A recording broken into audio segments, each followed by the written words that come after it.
Hello everyone. So welcome in this channel.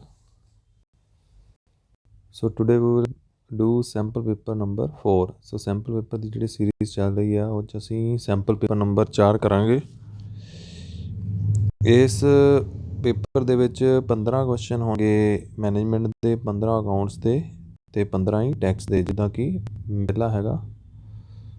So question paper Punjabi ਵਿੱਚ ਆ, ਇਸ ਕਰਕੇ ਨਾਲ ਨਾਲ ਉਹਨੂੰ ਇੰਗਲਿਸ਼ ਦੇ ਵਿੱਚ ਕਨਵਰਟ ਕਰਕੇ ਆਪਸ਼ਨਸ ਨੂੰ ਇੰਗਲਿਸ਼ ਦੇ ਡਿਸਕਸ ਕਰਕੇ ਆਪਾਂ ਇਹਨੂੰ ਸੋਲਵ ਕਰਾਂਗੇ। ਸੋ ਫਸਟ ਕੁਐਸਚਨ ਆ, ਮੈਨੇਜਰ ਨੂੰ ਦਿੱਤੀ ਤਨਖਾਹ ਕਿਸ ਕਿਸਮ ਦਾ ਖਾਤਾ ਹੈ?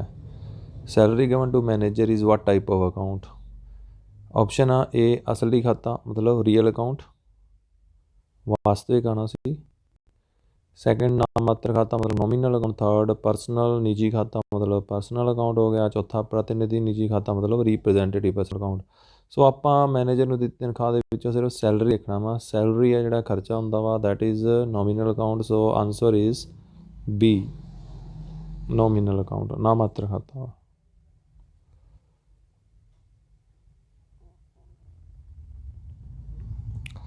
ਨੈਕਸਟ ਸੈਕਿੰਡ ਹੈਗਾ, ਇਹਨਾਂ ਵਿੱਚੋਂ ਕਿਸ ਖਾਤੇ ਦਾ ਡੈਬਿਟ ਬਕਾਇਆ ਹੁੰਦਾ ਹੈ? ਇਹਨਾਂ ਵਿੱਚੋਂ ਕਿਸ ਖਾਤੇ ਦਾ ਡੈਬਿਟ ਬਕਾਇਆ ਹੁੰਦਾ ਹੈ?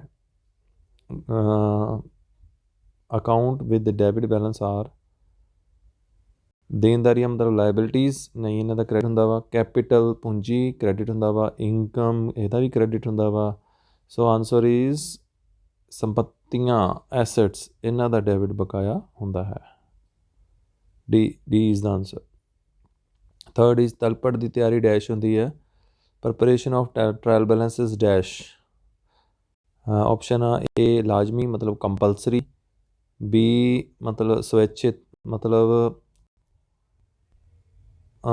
Wishing on the basis of wish ਮਤਲਬ not compulsory. Second third C option ਹੈਗਾ A and B both. Then D ਹੈਗਾ ਨਨ ਆਫ ਅਬਵ, ਇਹਨਾਂ ਵਿੱਚੋਂ ਕੋਈ ਨਹੀਂ। ਸੋ ਤਲਪਟ ਆ ਜਿਹੜਾ ਡਬਲ ਐਂਟਰੀ ਸਿਸਟਮ ਦਾ ਪਾਰਟ ਨਹੀਂ ਹੁੰਦਾ, ਸੋ ਇਸ ਕਰਕੇ ਇਹਨੂੰ ਬਣਾਉਣਾ ਜ਼ਰੂਰੀ ਨਹੀਂ ਹੁੰਦਾ। ਸੋ ਇਹਦੀ ਤਿਆਰੀ ਹੈ ਜਿਹੜੀ ਉਹ ਸਵੈਚਿਤ ਹੁੰਦੀ ਹੈ।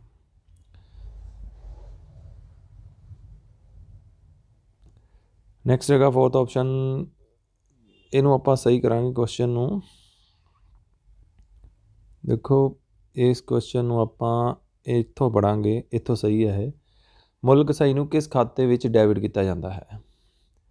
Depreciation is debited into which account? Option ਆ ਐਸੈਟ ਅਕਾਊਂਟ, ਸੰਪੱਤੀ ਖਾਤਾ। ਬੀ ਹੈਗਾ ਵਾ ਮੁੱਲ ਕਸਾਈ ਯਾਨੀ ਹਰਾਸ ਜਾਂ ਡੈਪਰੀਸੀਏਸ਼ਨ ਅਕਾਊਂਟ। ਸੀ ਹੈਗਾ ਹਰਾਸ ਖਾਤੇ ਲਈ ਰਾਖਵੀਂ ਰਾਸ਼ੀ, ਆਸਰਾ ਖਾਤੇ ਲਈ ਰਾਖਵੀਂ ਰਾਸ਼ੀ।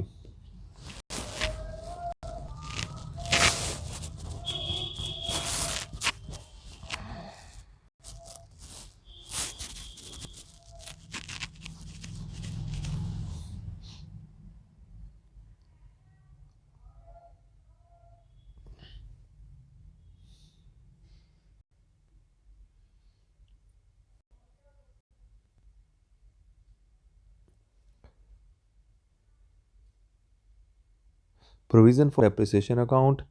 ਨੈਕਸਟ ਸੇਲ ਅਕਾਊਂਟ ਯਾਨੀ ਵਿਕਰੀ ਖਾਤਾ। ਸੋ ਜਿਹੜੀ ਡੈਪਰੀਸੀਏਸ਼ਨ ਹੁੰਦੀ ਆ ਉਹਨੂੰ ਡੈਪਰੀਸੀਏਸ਼ਨ ਅਕਾਊਂਟ ਨੂੰ ਡੈਬਿਟ ਕੀਤਾ ਜਾਂਦਾ ਵਾ। ਮੁੱਲ ਕਸਾਈ ਨੂੰ ਡੈਪਰੀਸੀਏਸ਼ਨ ਅਕਾਊਂਟ ਦੇ ਵਿੱਚ ਡੈਬਿਟ ਕੀਤਾ ਜਾਂਦਾ ਯਾਨੀ ਹਰਾਸ ਖਾਤੇ ਵਿੱਚ ਡੈਬਿਟ ਕੀਤਾ ਜਾਂਦਾ। ਨੈਕਸਟ ਹੈਗਾ ਫਿਫਥ, ਕਿਹੜਾ ਮੁੱਲ ਕਸਾਈ ਦਾ ਕਾਰਨ ਨਹੀਂ ਹੈ? Which is not a cause of depreciation. First option ਦਿੱਤਾ ਕੀਮਤ ਵਿੱਚ ਉਚਾਰ ਚੜਾਅ, ਫਲਕਚੁਏਸ਼ਨ ਇਨ ਪ੍ਰਾਈਜ਼। ਸੈਕਿੰਡ ਦਿੱਤਾ ਹੋਇਆ ਵਾ ਸਮੇਂ ਦਾ ਪ੍ਰਵਾਹ, ਇਨਫਲਕਸ ਆਫ ਟਾਈਮ। ਥਰਡ ਦਿੱਤਾ ਹੋਇਆ ਆਪਰਚਲਨ, ਆਬਸੋਲੈਂਸੀ। ਫੋਰਥ ਦਿੱਤਾ ਹੋਇਆ ਵਰਤੋਂ ਅਤੇ ਕਸਾਈ, ਯੂਜ਼ ਐਂਡ ਡੈਪਰੀਸੀਏਸ਼ਨ। ਸੋ ਇਹਦਾ ਆਨਸਰ ਆ ਕੀਮਤ ਵਿੱਚ ਉਤਾਰ ਚੜਾਅ, ਇਹਦੇ ਨਾਲ ਡੈਪਰੀਸੀਏਸ਼ਨ ਨਹੀਂ ਹੁੰਦੀ। ਬੈਂਕ ਮੇਲ ਮਿਲਾਪ ਬਿਆਨ, ਬੈਂਕ ਸਮਾਧਾਨ ਵਿਵਰਣ ਕਦੋਂ ਤਿਆਰ ਕੀਤਾ ਜਾਂਦਾ ਹੈ? When bank reconciliation statement is prepared. Option ਆ ਸਾਲ ਦੇ ਅੰਤ 'ਚ, at the end of year, ਹਰ ਮਹੀਨੇ ਅੰਤ 'ਚ, at the end of every month, ਹਰੇਕ ਤਿਮਾਹੀ ਦੇ ਅੰਤ 'ਚ, at the end of every quarter, ਇੱਕ ਨਿਸ਼ਚਿਤ ਮਿਤੀ 'ਤੇ, on a particular fixed date. ਦੇਖੋ ਬੈਂਕ ਰਿਕਨਸੀਲੇਸ਼ਨ ਸਟੇਟਮੈਂਟ ਜਦੋਂ ਮਰਜ਼ੀ ਤਿਆਰ ਕੀਤੀ ਜਾ ਸਕਦੀ ਆ, ਨੀਡ ਬੇਸਡ ਹੁੰਦੀ ਹੈ, ਇਸ ਕਰਕੇ ਇਹਨੂੰ ਇੱਕ ਨਿਸ਼ਚਿਤ ਮਿਤੀ ਨੂੰ ਤਿਆਰ ਕੀਤਾ ਜਾਂਦਾ ਹੈ। ਉਹ ਕੋਈ ਵੀ ਹੋ ਸਕਦੀ ਹੈ, ਡੇਟ ਕੋਈ ਵੀ ਹੋ ਸਕਦੀ ਹੈ। ਦੈਨ ਸੈਵਨਥ ਕੁਐਸਚਨ ਆ, ਬੈਂਕ ਮੇਲ ਮਿਲਾਪ ਬਿਆਨ ਬੈਂਕ ਸਮਾਧਾਨ ਵਿਵਰਣ ਹੈ bank reconciliation statement is a ਜੋ ਰੋਕੜ ਅਤੇ ਬੈਂਕ ਖਾਤੇ ਦੀ ਬਾਕੀਆਂ ਰਾਸ਼ੀਆਂ ਦੀ ਮਿਲਾਨ ਲਈ ਤਿਆਰ ਕੀਤੀ ਜਾਂਦੀ ਹੈ। It is prepared to equalize the balance of cash book and passbook. Second, it is an account. Third, it is a part of double entry system. ਇਹ ਡਬਲ ਐਂਟਰੀ ਸਿਸਟਮ ਦਾ ਹਿੱਸਾ ਹੈ। ਡੀ ਉਪਰੋਕਤ ਵਿੱਚੋਂ ਕੋਈ ਨਹੀਂ, ਚਾਰਾਂ 'ਚੋਂ ਕੋਈ ਨਹੀਂ। ਦੇਖੋ ਬੈਂਕ ਰਿਕੌਂਸਿਲ ਸਟੇਟਮੈਂਟ ਹੈ ਜਿਹੜਾ, ਨਾ ਤਾਂ ਇਹ ਖਾਤਾ ਹੁੰਦੀ ਆ, ਠੀਕ ਹੈ ਜੀ, ਨਾ ਹੀ ਇਹ ਡਬਲ ਐਂਟਰੀ ਸਿਸਟਮ ਦਾ ਪਾਰਟ ਹੁੰਦੀ ਆ। ਅਤੇ ਪਰ ਇਹਦੇ ਨਾਲ ਇਹਨੂੰ ਇਕੁਲਾਈਜ਼ ਕਰਨ ਲਈ ਯੂਜ਼ ਕੀਤਾ ਜਾਂਦਾ ਵਾ ਬੈਂਕ ਕੈਸ਼ ਬੁੱਕ ਅਤੇ ਪਾਸਬੁੱਕ ਦੇ ਬਕਾਏ ਨੂੰ। So A is the answer. ਲਾਭ ਹਾਨੀ ਦੇ ਖਾਤੇ ਦਰਸਾਉਂਦੇ ਹਨ। What profit and loss account shows. ਕਿਸੇ ਕਾਰੋਬਾਰ ਦੁਆਰਾ ਕਮਾਇਆ ਸ਼ੁੱਧ ਲਾਭ, net profit by business, capital investment ਪੂੰਜੀ ਨਿਵੇਸ਼। ਸੀ ਆਪਸ਼ਨ ਆ ਕੁੱਲ ਯਾਨੀ ਗਰੋਸ ਲਾਭ ਗਰੋਸ ਪ੍ਰੋਫਿਟ, ਕੁੱਲ ਲਾਭ। ਫੋਰਥ, ਇਹਨਾਂ ਵਿੱਚੋਂ ਕੋਈ ਨਹੀਂ, ਨਨ ਆਫ ਅਬਵ। ਦੇਖੋ ਪ੍ਰੋਫਿਟ ਐਂਡ ਲਾਸ ਅਕਾਊਂਟ ਸਾਨੂੰ ਸ਼ੁੱਧ ਲਾਭ ਦਿਖਾਉਂਦਾ ਵਾ, ਜੋ ਇੱਕ ਪ੍ਰੋਫਿਟ ਨੇ ਕਮਾਇਆ ਹੋਵੇ, ਸ਼ੁੱਧ ਲਾਭ। ਕੈਪੀਟਲ ਦਾ ਬੈਲੈਂਸ ਸ਼ੀਟ 'ਚ ਆਉਂਦੀ ਹੈ, ਗਰੋਸ ਪ੍ਰੋਫਿਟ ਟ੍ਰੇਡਿੰਗ ਅਕਾਊਂਟ ਦਾ ਪਤਾ ਚੱਲਦਾ। ਨੈਕਸਟ ਹੈਗਾ ਅੰਤਿਮ ਸਟਾਕ ਦਾ ਮੁਲਾਂਕਣ ਕਿਸ ਮੁੱਲ 'ਤੇ ਕੀਤਾ ਜਾਂਦਾ ਹੈ। ਇਸ ਯਾਨੀ ਇੱਥੇ ਕੀਤਾ ਜਾਂਦਾ ਹੈ, ਮਤਲਬ ਕਿਸ ਮੁੱਲ 'ਤੇ ਕੀਤਾ ਜਾਂਦਾ ਹੈ। How at which value closing stock is valued. At which price closing stock is valued. First option ਆ ਬਾਜ਼ਾਰ ਮੁੱਲ 'ਤੇ at market price. Second option ਦਿੱਤਾ ਵਾ ਬਾਜ਼ਾਰ ਮੁੱਲ ਜਾਂ ਲਾਗਤ ਮੁੱਲ, ਜੋ ਵੀ ਘੱਟ ਹੋਵੇ। ਕੋਸਟ ਔਰ ਮਾਰਕੀਟ ਪ੍ਰਾਈਸ ਵਿਚ ਐਵਰੇਜ ਲੈਸ। ਥਰਡ ਦਿੱਤਾ ਹੈ ਕੋਸਟ ਪ੍ਰਾਈਸ ਯਾਨੀ ਲਾਗਤ ਕੀਮਤ। ਫੋਰਥ ਦਿੱਤਾ ਹੈ historical cost. So the answer is ਬਾਜ਼ਾਰ ਮੁੱਲ ਜਾਂ ਲਾਗਤ ਮੁੱਲ ਜੋ ਵੀ ਘੱਟ ਹੋਵੇ, ਕੋਸਟ ਔਰ ਮਾਰਕੀਟ ਪ੍ਰਾਈਸ ਵਿਚ average less. B is the option. ਅਸਿੱਧੇ ਖਰਚੇ ਇਸ ਖਾਤੇ ਵਿੱਚ ਪੋਸਟ ਕੀਤੇ ਜਾਂਦੇ ਹਨ। Indirect expenses are posted in trading account. Option 1 ਵਪਾਰ ਖਾਤਾ ਯਾਨੀ trading account. Second is manufacturing account ਯਾਨੀ ਨਿਰਮਾਣ ਖਾਤਾ। Third is profit and loss account. Then fourth is ਇਹਨਾਂ ਵਿੱਚੋਂ ਕੋਈ ਨਹੀਂ। ਦੇਖੋ ਜਿਹੜੇ ਇਨਡਾਇਰੈਕਟ ਐਕਸਪੈਂਸ ਹੁੰਦੇ ਆ that are shown in profit and loss account. Profit and loss account 'ਚ ਸ਼ੋ ਕਰਦੇ ਹਾਂ ਅਸੀਂ। ਨੈਕਸਟ ਹੈਗਾ ਬੈਂਕ ਵਿੱਚ ਨਗਦੀ ਕਿਹੜੀ ਸੰਪੱਤੀ ਹੈ। Cash at bank is what type of asset. First option ਦਿੱਤਾ ਹੋਇਆ ਆਪਾਂ ਨੂੰ ਕਰੰਟ ਐਸੈਟ। ਸੈਕਿੰਡ ਯਾਨੀ ਮੌਜੂਦਾ ਚਾਲੂ ਸੰਪੱਤੀ। ਸੈਕਿੰਡ ਫਿਕਸਡ ਐਸੈਟ ਯਾਨੀ ਸਥਿਰ ਸੰਪੱਤੀ। ਲਿਕੁਇਡ ਐਸੈਟ ਯਾਨੀ ਤਰਲ ਸੰਪੱਤੀ।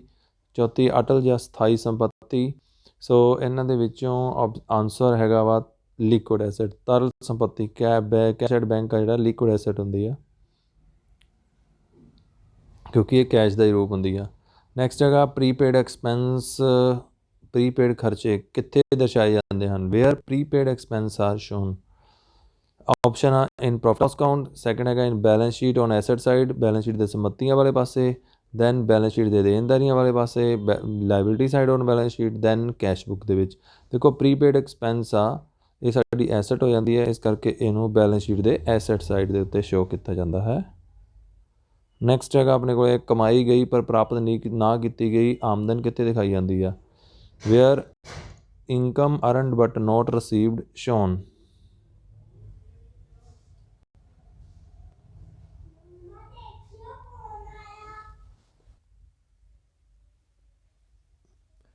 earned but not received income is shown at option A profit and loss account, then balance sheet ਦੇ ਸੰਪੱਤੀਆਂ ਵਾਲੇ ਪਾਸੇ asset side of balance sheet, then balance sheet ਦੇ ਦੇਣਦਾਰੀਆਂ ਪਾਸੇ liability side of balance sheet, then in cash book। ਸੋ ਦੇਖੋ ਜਿਹੜੀ earned income ਹੁੰਦੀ ਉਹ ਸਾਡੀ ਐਸੈਟ ਬਣ ਜਾਂਦੀ ਹੈ ਜਦੋਂ ਅਸੀਂ ਉਹਨੂੰ ਰਿਸੀਵ ਨਾ ਕੀਤਾ ਹੋਵੇ। ਸੋ ਇਸ ਕਰਕੇ ਇਹਨੂੰ ਬੈਲੈਂਸ ਸ਼ੀਟ 'ਚ ਐਸੈਟ ਸਾਈਡ ਦੇ ਵਿੱਚ ਸ਼ੋ ਕੀਤਾ ਜਾਂਦਾ। ਨੈਕਸਟ ਹੈਗਾ 14th ਕਰਜ਼ੇ ਦੇ ਵਿਆਜ ਕਿਸ ਖਾਤੇ ਵਿੱਚ ਜਮ੍ਹਾਂ ਜਾਂ ਡੈਬਿਟ ਹੁੰਦਾ ਹੈ। Interest on loan. So interest loan expense ਹੁੰਦਾ ਵਾ। ਸੋ ਇਹ ਟ੍ਰੇਡਿੰਗ ਅਕਾਊਂਟ 'ਚ ਨਹੀਂ ਹੁੰਦਾ, ਵਪਾਰ ਖਾਤੇ 'ਚ ਨਹੀਂ ਹੁੰਦਾ। ਬੀ ਆਪਸ਼ਨ ਲੋਨ ਅਕਾਊਂਟ 'ਚ ਵੀ ਨਹੀਂ ਹੁੰਦਾ। Then C option profit and loss account, then bank account. So answer ਹੋਊਗਾ ਪ੍ਰੋਫਿਟ ਐਂਡ ਲਾਸ ਅਕਾਊਂਟ 'ਚ ਇਹਨੂੰ ਡੈਬਿਟ ਕੀਤਾ ਜਾਂਦਾ ਹੈ। 15 ਅਗੇਤੇ ਭੁਗਤਾਏ ਖਰਚਿਆਂ ਨੂੰ ਦਿਖਾਇਆ ਜਾਂਦਾ ਹੈ। Prepaid expenses are shown in balance sheet liability side, ਸਥਿਤੀ ਵਿਵਰਣ ਵਿੱਚ ਦੇਣਦਾਰੀ ਪੱਖ ਵਿੱਚ। In balance sheet on asset side, ਸਥਿਤੀ ਵਿਵਰਣ ਵਿੱਚ ਸੰਪੱਤੀ ਪੱਖ ਵਿੱਚ, ਪ੍ਰੋਫਿਟ ਐਂਡ ਲਾਸ ਅਕਾਊਂਟ, ਜਾਂ ਇਹਨਾਂ ਵਿੱਚੋਂ ਕੋਈ ਨਹੀਂ। ਦੇਖੋ ਪ੍ਰੀਪੇਡ ਐਕਸਪੈਂਸਿਸ ਆ, so it become our asset, so it will be shown on asset side of a balance sheet, so option B is our answer. Next 16ਵਾਂ ਇਨਕਮ ਟੈਕਸ ਦੇ question ਸ਼ੁਰੂ ਹੋ ਗਏ। ਇੱਕ AOP ਤੇ 30% ਦੀ ਦਰ ਨਾਲ ਕਰ ਕਦੋਂ ਗਿਆਤ ਕੀਤਾ ਜਾਂਦਾ ਹੈ? When an AOP is taxed at the rate of 30%. Option A, when all members have income less than basic exempted limit, ਜਦੋਂ ਸਾਰੇ ਮੈਂਬਰਾਂ ਦੀ ਆਮਦਨ ਕਰ ਮੁਕਤ ਸੀਮਾ ਤੋਂ ਘੱਟ ਹੋਵੇ। ਸੈਕਿੰਡ ਆਪਸ਼ਨ ਆ, ਜਦੋਂ ਸਾਰੇ ਮੈਂਬਰਾਂ ਵਿੱਚੋਂ ਕਿਸੇ ਇੱਕ ਮੈਂਬਰ ਦੀ ਆਮਦਨ ਕਰ ਮੁਕਤ ਸੀਮਾ ਤੋਂ ਘੱਟ ਹੋਵੇ। When income of one person is less than basic exemption limit. ਤੀਜਾ ਹੈਗਾ, ਜਦੋਂ ਸਾਰੇ ਮੈਂਬਰਾਂ ਦੀ ਨਿੱਜੀ ਆਮਦਨ ਕਰ ਮੁਕਤ ਸੀਮਾ ਤੋਂ ਜ਼ਿਆਦਾ ਹੋਵੇ। When income of all member is more than basic exemption limit. Fourth ਹੈਗਾ, ਜਦੋਂ ਸਾਰੇ ਮੈਂਬਰਾਂ ਦੀ ਨਿੱਜੀ ਆਮਦਨ ਕਰ ਮੁਕਤ ਸੀਮਾ ਤੋਂ ਘੱਟ ਹੋਵੇ। When income of all member is less than basic exemption limit. ਦੇਖੋ AOP ਟੈਕਸਟ ਹੋਊਗੀ ਜਦੋਂ ਸਾਰੇ ਮੈਂਬਰਾਂ ਦੀ ਆਮਦਨ ਬੇਸਿਕ ਐਗਜ਼ਮਪਸ਼ਨ ਲਿਮਿਟ ਤੋਂ ਜ਼ਿਆਦਾ ਹੋਵੇ। Third is the answer. Next ਹੈਗਾ ਆਪਣੇ ਕੋਲੇ ਕੁਐਸਚਨ, ਹਿੰਦੂ ਅਪਵਾਜਿਤ ਪਰਿਵਾਰ ਦੇ ਮੁਖੀਆਂ ਨੂੰ ਕਿਹਾ ਜਾਂਦਾ ਹੈ? What is the main person or manager of a HUF called? Head of HUF is called, option ਚ ਪ੍ਰਬੰਧਕ ਮੈਨੇਜਰ, ਸੈਕਿੰਡ ਹੈਗਾ ਮਾਲਕ ਓਨਰ, ਥਰਡ ਹੈਗਾ ਕਰਤਾ, ਦੈਨ ਫੋਰਥ ਹੈਗਾ ਉਪਰੋਕਤ ਵਿੱਚੋਂ ਕੋਈ ਨਹੀਂ। ਸੋ ਜਿਹੜਾ HUF ਦਾ ਮੁਖੀਆ ਹੁੰਦਾ ਵਾ ਉਹਨੂੰ ਕਰਤਾ ਕਿਹਾ ਜਾਂਦਾ ਵਾ। ਹਿੰਦੂ ਅਪਵਾਜਿਤ ਪਰਿਵਾਰ ਵਿੱਚ ਕਿੰਨੇ ਸੰਪਰਦਾਇ ਹਿੰਦੂ ਅਪਵਾਜਿਤ ਪਰਿਵਾਰ ਨੂੰ ਕਿੰਨੇ ਸੰਪਰਦਾਇ ਵਿੱਚ ਵੰਡਿਆ ਗਿਆ ਹੈ? How many categories are there in which HUF is divided? Option 1 2 3 4, so answer is 2। Hindu ਅਪਵਾਜਿਤ ਪਰਿਵਾਰ is divided into 2 category, that is Mitakshara and Dayabhag. Next, ਕੁੱਲ ਆਮਦਨ ਨੂੰ ਪੂਰਨ ਅੰਕ ਵਿੱਚ ਕਿਸ ਧਾਰਾ ਅਨੁਸਾਰ ਬਦਲਿਆ ਜਾਂਦਾ ਹੈ? Total income is converted into an integer in the multiple of total income is converted into an integer according to section, option 288A, 288B, 280C, 80C, then 87A. So answer is 288A. 288 ਦੇ accordingly income ਨੂੰ ਇੰਟੀਗਰ 'ਚ convert ਕੀਤਾ ਜਾਂਦਾ ਵਾ, ਪੂਰਨ ਸੰਖਿਆ 'ਚ। 20, ਜਿਸ ਸਾਲ ਆਮਦਨ ਕਮਾਈ ਜਾਂਦੀ ਹੈ ਉਸ ਸਾਲ ਨੂੰ ਕੀ ਕਹਿੰਦੇ ਹਨ? In which income is earned that year is known as, option ਆ previous year, second option financial year, ਯਾਨੀ ਪ੍ਰੀਵੀਅਸ ਈਅਰ ਮਤਲਬ ਪਿਛਲਾ ਸਾਲ, ਫਾਈਨੈਂਸ਼ੀਅਲ ਈਅਰ ਮਤਲਬ ਵਿੱਤੀ ਸਾਲ। ਥਰਡ ਆਪਸ਼ਨ ਹੈਗਾ A ਔਰ B, ਜਾਂ A B, D ਆਪਸ਼ਨ ਹੈਗਾ ਉਪਰੋਕਤ ਦੋਨਾਂ ਵਿੱਚੋਂ ਕੋਈ ਨਹੀਂ। ਦੇਖੋ ਇਹ ਟੈਕਨੀਕਲ ਟਰਮ ਦੇ ਅਕੋਰਡਿੰਗਲੀ ਜਿਹੜੀ ਪ੍ਰੀਵੀਅਸ ਈਅਰ ਹੁੰਦੀ ਆ ਉਸ ਸਾਲ ਇਨਕਮ ਆ ਜਿਹੜੀ ਕਮਾਈ ਜਾਂਦੀ ਆ।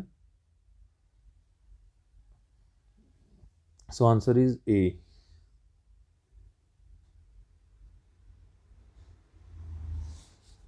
AOP ਤੋਂ ਕੀ ਭਾਵ ਹੈ? AOP ਦੀ ਫੁੱਲ ਫਾਰਮ ਦੱਸਣੀ ਹੈ। AOP ਦੀ ਫੁੱਲ ਫਾਰਮ ਹੁੰਦੀ ਹੈ association of person, so B is the correct answer. Association of partner ਨਹੀਂ ਹੁੰਦੀ। Then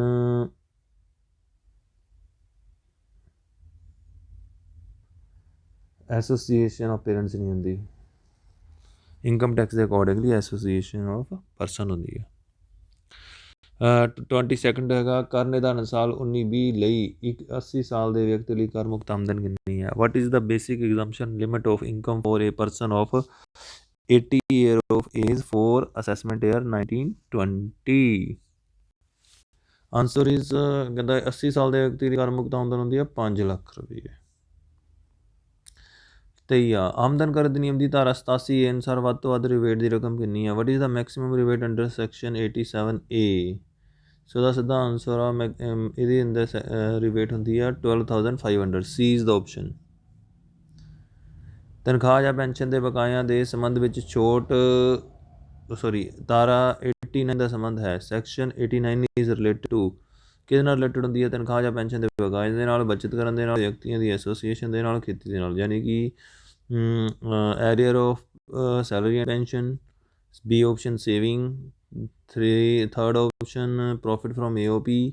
fourth option agriculture income.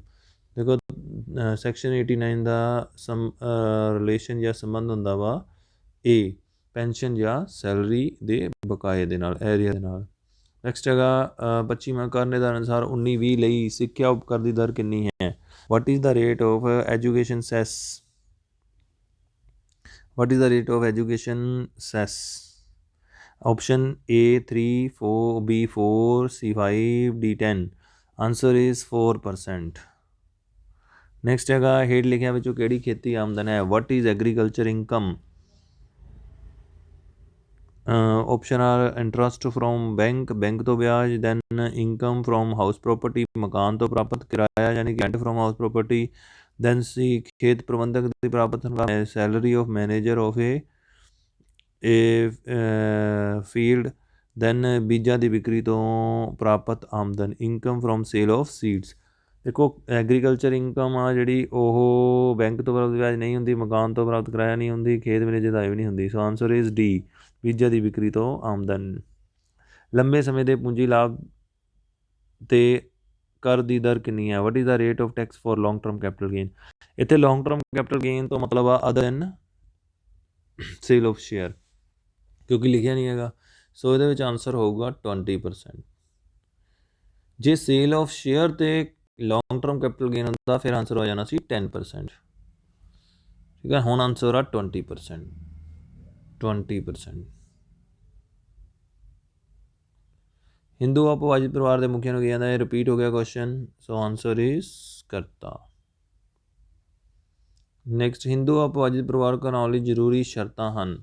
What are the necessary conditions to be called a HUF?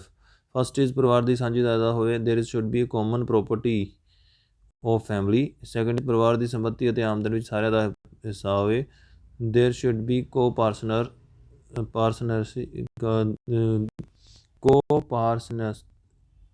ਮਤਲਬ each and every member must have a share in the property of a family, that is known as co-partner.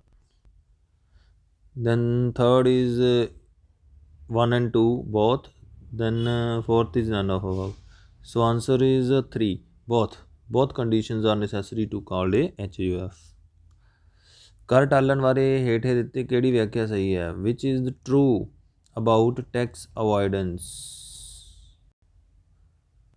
ਇਹ ਕਰ ਚੋਰੀ ਤੋਂ ਵੱਖ ਹੈ। It is other than tax evasion. ਇਹ ਗੈਰ ਕਾਨੂੰਨੀ ਨਹੀਂ ਹੈ। ਇਟ ਇਜ਼ ਨਾਟ ਇਲੀਗਲ, ਇਹ ਵੀ ਸਹੀ ਆ। ਇਹ ਆਮਦਨ ਕਰ ਦੀ ਪ੍ਰੋਵੀਜ਼ਨ ਅਨੁਸਾਰ ਕੀਤਾ ਜਾਂਦਾ। It is also true.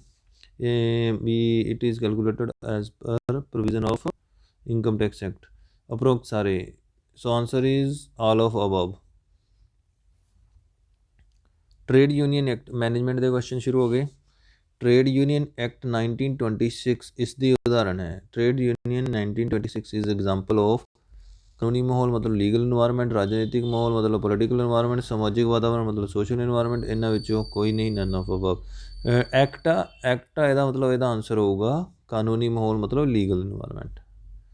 ਫਿਓਲ ਨੇ ਸਾਰੀਆਂ ਡੈਸ਼ ਗਤੀਵਿਧੀਆਂ ਨੂੰ 6 ਸਮੂਹਾਂ ਵਿੱਚ ਸ਼੍ਰੇਣੀਬੱਧ ਕੀਤਾ ਹੈ। Fayol has divided the dash activities into main 6 groups: mechanical, organizational संगठनात्मक, औद्योगिक इंडस्ट्रियल, then मैनेजरियल प्रबंधकी।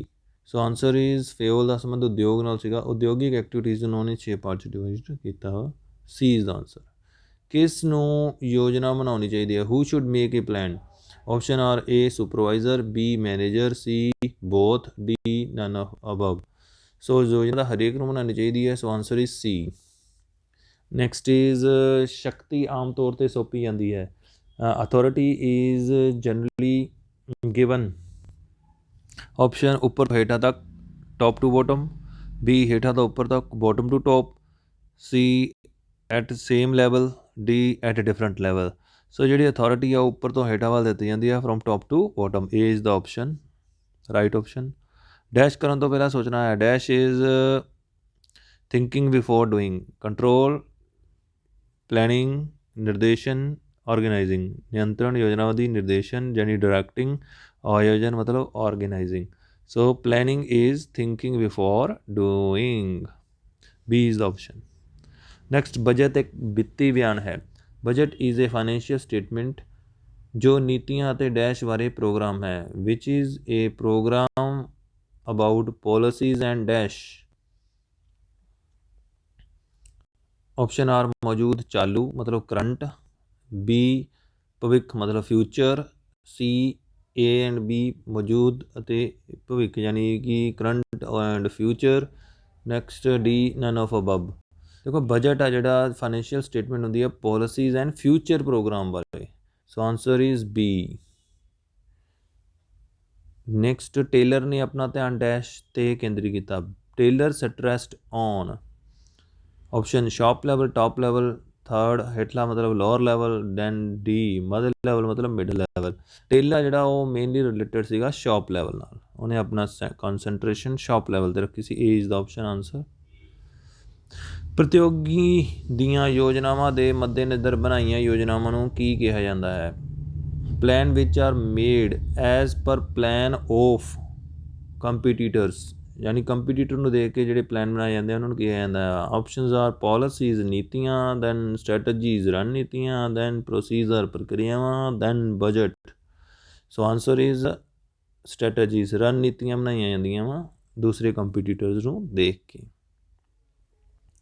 ਸਿੰਗਲ ਵਰਤੋਂ ਦੀਆਂ ਯੋਜਨਾਵਾਂ ਇਹਨਾਂ ਲਈ ਹਨ। Single use plan are for all department, ਸਾਰੇ ਵਿਭਾਗਾਂ ਲਈ। ਦੈਨ ਵਿਸ਼ੇਸ਼ ਗਤੀਵਿਧੀਆਂ ਸਪੈਸ਼ਲ ਐਕਟੀਵਿਟੀਜ਼ ਦੇ ਲਈ। ਦੈਨ ਗੈਰ ਆਵਰਤੀ ਸਮੱਸਿਆਵਾਂ ਲਈ ਨੋਨ ਰੈਕਰਿੰਗ ਪ੍ਰੋਬਲਮਸ ਦੇ ਲਈ। ਦੈਨ ਡੀ ਸਾਰੀ ਗਤੀਵਿਧੀਆਂ ਲਈ ਆਲ ਐਕਟੀਵਿਟੀਜ਼ ਦੇ ਲਈ। ਕੋਈ ਸਿੰਗਲ ਯੂਜ਼ ਪਲਾਨ ਆ ਉਹਨਾਂ ਨੂੰ ਅਸੀਂ ਇੱਕ ਵਾਰ ਵਰਤੋਂ ਲਈ ਬਣਾਉਂਦੇ ਹਾਂ ਕਿਉਂਕਿ ਉਹ ਵਿਸ਼ੇਸ਼ ਐਕਟੀਵਿਟੀਆਂ ਨਾਲ ਸੰਬੰਧਿਤ ਹੁੰਦੇ ਆ, ਯਾਨੀ ਕਿ ਸਪੈਸ਼ਲ ਐਕਟੀਵਿਟੀਜ਼ ਨਾਲ। B is the answer. Then ਹੈਗਾ ਉਦਾਰੀਕਰਨ ਦਾ ਮਤਲਬ ਲਿਬਰਲਾਈਜੇਸ਼ਨ ਮੀਨਸ। ਲਿਬਰਲਾਈਜੇਸ਼ਨ ਦਾ ਮਤਲਬ ਕੀ ਹੁੰਦਾ ਵਾ? ਆਪਸ਼ਨਸ ਦਿੱਤੇ ਆ। ਫਸਟ ਅਰਥ ਵਿਵਸਥਾ ਦਾ ਏਕੀਕਰਨ, then unity of different economies. Then second option ਹੈ ਸਰਕਾਰੀ ਨਿਯੰਤਰਣ ਨੂੰ ਘਟਾਉਣਾ, to reduce control of government. Third ਹੈਗਾ ਡਿਸਇਨਵੈਸਟਮੈਂਟ, ਵਿਨਿਵੇਸ਼ ਦੀ ਨੀਤੀ। ਦੈਨ ਫੋਰਥ ਹੈਗਾ ਜਨਤਕ ਖੇਤਰ ਤੇ ਜ਼ੋਰ, ਯਾਨੀ ਕਿ ਸਟ੍ਰੈਸ ਔਨ ਪਬਲਿਕ ਐਂਟਰਪ੍ਰਾਈਜ਼ਸ। ਦੇਖੋ ਜੇ ਉਦਾਰੀਕਰਨ ਹੁੰਦੀ ਆ that means to increase the private participation, it means decrease the government control. Option B is the answer. Then esprit de corps, corps ਦਾ ਮਤਲਬ ਹੈ ਕੌਰਪ ਆਉਣਾ ਵਾ, ਪੀ ਆਣੀ ਪਿੱਛੇ, ਕੌਰਪ ਆਉਣਾ ਪਿੱਛੇ, ਪ ਕੌਰਪ। ਐਸਪਿਰਿਟ ਡੀ ਕੌਰਪ ਦਾ ਮਤਲਬ ਹੈ ਇੱਕੇ ਵਿੱਚ ਤਾਕਤ, ਯੂਨੀਅਨ ਇਜ਼ ਸਟਰੈਂਥ, ਸੇਵਾ ਸਾਡਾ ਆਦਰਸ਼, ਸੇਵਾ ਸਾਡਾ ਆਦਰਸ਼। ਦੈਨ ਖਰੀਦਦਾਰ ਸਾਵਧਾਨ ਰਹੋ, ਦੈਨ ਉਤਪਾਦ ਸਾਡੀ ਤਾਕਤ। ਇੰਗਲਿਸ਼ ਦੇ ਵਿੱਚ esprit de corps means union is strength, service is our motto, fire we wear, production is our strength। so aspirity ਦਾ ਮਤਲਬ ਹੁੰਦਾ ਵਾ A, union is strength। then work study ਤਕਨੀਕ ਦੀ ਧਾਰਨਾ ਵਿੱਚ ਸ਼ਾਮਿਲ ਹੈ। work study include options ਸਮੇਂ ਦਾ ਅਧਿਐਨ, then ਗਤੀ ਦਾ ਅਧਿਐਨ, then ਥਕਾਵਟ ਦਾ ਅਧਿਐਨ, ਉਪਰੋਕਤ ਸਾਰੇ। then time study, speed study, fatigue study, all above. So work study 'ਚ ਸਾਰੇ ਇਨਕਲੂਡਡ ਹੁੰਦੇ ਆ, ਸਾਰੀ ਤਰ੍ਹਾਂ ਦੀ ਸਟੱਡੀ, ਇਹਨਾਂ ਤਿੰਨਾਂ ਤਰ੍ਹਾਂ ਦੀ ਸਟੱਡੀ ਇਨਕਲੂਡਡ ਹੁੰਦੀ ਆ। ਸੋ ਡੀ ਇਜ਼ ਦਾ ਆਨਸਰ। ਹੇਠ ਲਿਖਿਆਂ ਵਿੱਚੋਂ ਕਿਹੜਾ ਇੱਕ ਵਪਾਰ ਲਈ ਵਪਾਰਿਕ ਵਾਤਾਵਰਨ ਦਾ ਹਿੱਸਾ ਨਹੀਂ ਹੈ? Which is not part of business environment. ਗ੍ਰਾਹਕ ਕਸਟਮਰ ਹੁੰਦਾ ਵਾ, ਸਪਲਾਇਰ ਹੁੰਦਾ ਵਾ, ਪ੍ਰਤੀਯੋਗੀ ਕੰਪੀਟੀਟਰ ਇਹ ਵੀ ਹੁੰਦਾ ਵਾ। So answer is D, all of above are part of business environment. So answer is ਉਪਰੋਕਤ ਕੋਈ ਵੀ ਇਹੋ ਜਿਹਾ ਨਹੀਂ ਹੈ ਜਿਹੜਾ ਬਿਜ਼ਨਸ ਇਨਵਾਇਰਮੈਂਟ ਦਾ ਹਿੱਸਾ ਨਹੀਂ ਹੈ, not a part of business environment. Then 44, ਹੇਠ ਲਿਖਿਆਂ ਵਿੱਚੋਂ ਕਿਹੜਾ ਹੇਠਲੇ ਪੱਧਰ ਦੇ ਪ੍ਰਬੰਧਨ ਨਾਲ ਸੰਬੰਧਿਤ ਕੋਈ ਨਹੀਂ ਅਹੁਦਾ ਨਹੀਂ ਹੈ? From the following which is not related to a position in lower level management. Plant superintendent lower level 'ਤੇ ਹੁੰਦੇ ਆ, ਸੁਪਰਵਾਈਜ਼ਰ ਲੋਅਰ ਲੈਵਲ 'ਤੇ ਹੁੰਦੇ ਆ, ਫੋਰਮੈਨ ਲੋਅਰ ਲੈਵਲ 'ਤੇ ਹੁੰਦੇ ਆ, ਪਰ ਮਾਰਕੀਟਿੰਗ ਮੈਨੇਜਰ ਆ ਜਿਹੜੇ ਮਿਡਲ ਲੈਵਲ 'ਤੇ ਹੁੰਦੇ ਆ। ਇਸ ਕਰਕੇ ਆਪਸ਼ਨ ਆ ਗਿਆ ਡੀ ਆਨਸਰ। ਪ੍ਰਬੰਧ ਦਾ ਇਹ ਪੱਧਰ ਉੱਚ ਪੱਧਰੀ ਪ੍ਰਬੰਧਕਾਂ ਅਤੇ ਹੇਠਲੀ ਸ਼੍ਰੇਣੀ ਦੇ ਪ੍ਰਬੰਧਕਾਂ ਵਿਚਾਰ ਇੱਕ ਕੜੀ ਵਜੋਂ ਕੰਮ ਕਰਦਾ ਹੈ। This level of management act as a link between top and lower level of management. Option ਆ ਸੁਪਰਵਾਈਜ਼ਰੀ ਪੱਧਰ ਹੁੰਦਾ ਹੀ ਨਹੀਂ ਕੋਈ, ਸੰਚਾਲਨ ਪੱਧਰ ਆਪਰੇਟਿੰਗ ਯਾਨੀ ਕਿ ਲੋਅਰ ਲੈਵਲ ਹੁੰਦਾ ਵਾ, ਮਿਡਲ ਲੈਵਲ, ਦੈਨ ਉਪਰੋਕਤ ਵਿੱਚੋਂ ਕੋਈ ਨਹੀਂ। ਸੋ ਇਹ ਮਿਡਲ ਲੈਵਲ ਹੁੰਦਾ ਵਾ ਜਿਹੜਾ ਲਿੰਕ ਦੀ ਤਰ੍ਹਾਂ ਕੰਮ ਕਰਦਾ ਟੋਪ ਤੇ ਲੋਅਰ ਲੈਵਲ ਦੇ ਵਿੱਚ। ਸੋ ਇਹ ਸੀਗੇ ਆਪਣਾ ਸੈਂਪਲ ਪੇਪਰ 4। ਸੋ ਇੱਕ ਮਾਡਲ ਟੈਸਟ ਪੇਪਰ 1 ਰਹਿ ਗਿਆ ਜਿਹਦੇ ਆਨਸਰ ਦਿੱਤੇ ਹੀ ਹੋਏ ਸੀਗੇ। ਸੋ ਇਸ ਕਰਕੇ ਉਹਨੂੰ ਦੇਖ ਲਾਂਗੇ ਜੇ ਬਣਾਉਣਾ ਨਹੀਂ ਹੈਗਾ। ਸੋ ਹੁਣ 6 ਮਾਡਲ ਟੈਸਟ ਪੇਪਰ ਹੋ ਗਏ ਆ। ਸੋ ਇਹਨਾਂ ਨੂੰ ਚੰਗੀ ਤਰ੍ਹਾਂ ਤਿਆਰ ਕਰ ਲਿਆ ਜਾਵੇ। ਸੋ ਅਤੇ ਮੋਸਟ ਪ੍ਰੋਬਲੀ ਜਿਹੜਾ ਪੇਪਰ ਆ ਉਹ ਇੱਕ ਹੀ ਪੇਪਰ ਆਏਗਾ ਜਿਹਦੇ ਵਿੱਚ 3 ਸੈਕਸ਼ਨ ਹੋਣਗੇ ਅਤੇ ਸੀਰੀਅਲ 1 to 45 ਤੱਕ ਕੁਐਸਚਨ ਹੋਣਗੇ।